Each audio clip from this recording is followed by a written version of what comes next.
J.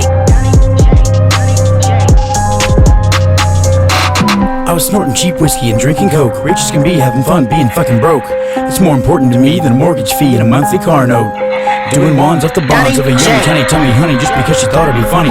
Whatever, I'm down. It's fine with me, I got the funds to be dumb and run through water like it's money. I don't have to look good to make all the hot bitches want me, cause they already know that I'm good, giving them the deep down D. Pound for pound, round after round, ain't no stopping even if the bell rings. And the fat lady sings after round 13, like a curse word in the verse. We curse worded till it hurt, ready to burst at the seams. She was thirsty for me more than I've ever seen. See that gleam in her eyes, staring wide up from between my thighs, with me completely inside.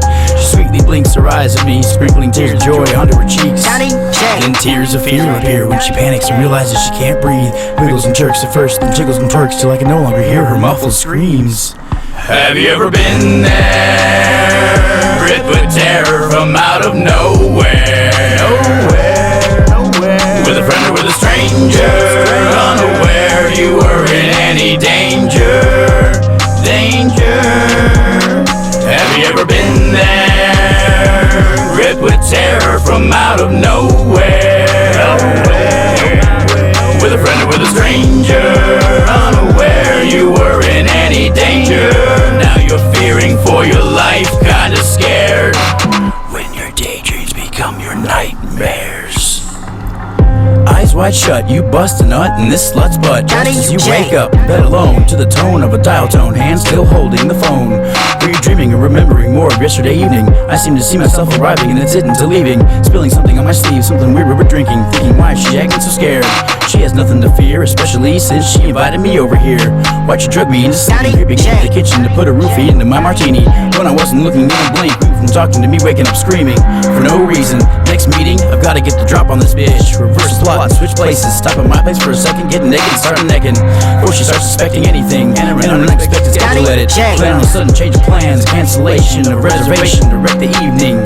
I guess now we won't be leaving. So again, I ask you sweetly, sweetie, would you like something to drink? Maybe a martini? Have you ever been there? Gripped with terror from out of nowhere. With a friend or with a stranger, unaware you were in any danger. Have you ever been there? Gripped with terror from out of nowhere. With a friend or with a stranger, unaware you were in any danger. Now you're fearing for your life, kinda scared. Make her so hot she'll want me to rape her, straight degrade her, take her, duct tape her mouth shut, pull her hair back and yank her head around. You know what's about to go down that throat, all the way down, wow. Make her swallow what comes out, wipe off on her blouse, smack her across the face with a thank you and bounce. Oops, my bad, did I say all that out loud? Mom would be appalled, Dad should be proud. His little Boy Scout back, the finest chick in town, got her in the sack, literally in the back seat of her own Mitsubishi Eclipse. She wouldn't fit the trunk cause of her big ass tits. Straight kidnapped that bitch, at first date she couldn't resist, but she proceeds to struggle and wiggle and twist too hard. She's gonna leave marks on her wrist. If she goes too far, it'll cut into her skin and she'll have scars under her bracelets. Little trinket, a trace remembrance, permanent evidence of how that particular day went, to go along with the statements against the defendant, whose face she can't look at without triggering violence. Enraged and in pain, she recounts with disdain the accounts that took place on that day, then waits in silence, ready for justice to satisfy her thirst for vengeance. End of part 1. Donnie J.